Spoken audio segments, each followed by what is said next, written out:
दुर्गा पूजा में मुझे 4 दिन की छुट्टी मिली थी। मुझे शहर की भीड़-भाड़ बिल्कुल भी पसंद नहीं है, इसलिए मैं तो चली गाँव।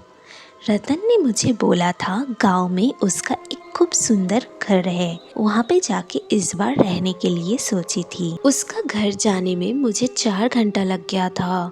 शहर से काफ़ी दूर है उसका घर। बाय द वे, रतन मेरा बहुत अच्छा बचपन की दोस्त है, इसलिए उसके साथ जाने में मुझे कोई दिक्कत नहीं था। स्टेशन जब पहुंचा, रतन बाहर ही खड़े थे, मुझे लेने आया था क्योंकि काफ़ी रात हो गया था।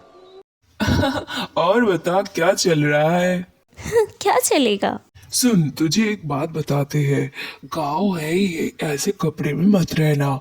घर पे बहुत सारा साड़ियाँ रखा है, वो पहन लेना फ्रेश होके। ओके, चल फ्रेश होके आती हूँ। मैं जब फ्रेश होके आई तब देखी रामू काका बैठे हैं। रामू काका, कैसे हो आप? हम ठीक है बिटिया।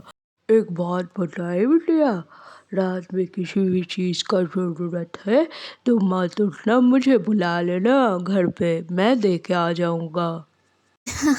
ठीक है रामू काका। रामू काका से बात करके मैं सोने ही चली थी, तभी अचानक से घुंघरू की आवाज़ मेरे कानों में बजने लगा।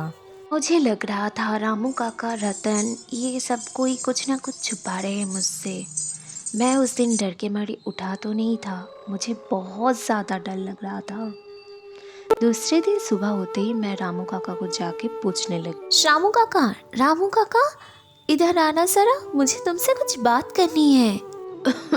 अरे बिटिया, आ रहे हैं, तुम जाओ घर जाके बैठो, हम अभी आ रहे हैं। ठीक है रामू काका, जल्दी आना।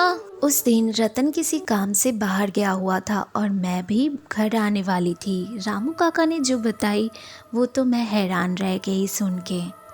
रामू काका, कल मैं घुंघरू की आवाज़ सुन पा रही थी, कौन थी वो? बिटिया, ये और कोई नहीं है, इस घर की मालकिन है वो, रतन की पहली वाइफ, जो 2 हफ्ते पहले ही जल के खत्म हो गई थी और उसको देखने में बिल्कुल तुम्हारी तरह थी। तुम भाग जाओ, तुम यहाँ से चले जाओ, वो तुम्हें रहने नहीं देगी। रामू काका की ये बातें सुन के मुझे बहुत ज़्यादा डर लगने लगा।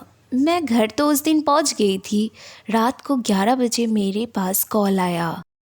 हेलो जी, क्या रामू काका नहीं रहा? समझ गई थी रामू काका ने जो मुझे सब कुछ बता दिए थे, इसलिए फल भुगतना पड़ा बेचारे को। रतन ने काम के लिए विदेश चले गए थे और उसके जो घर था वो बंद कर दिए थे। ना किसी को बेचा, ना किसी को किराया दिए। पता नहीं ये क्यों किया। वो घर तो आज भी बंद है।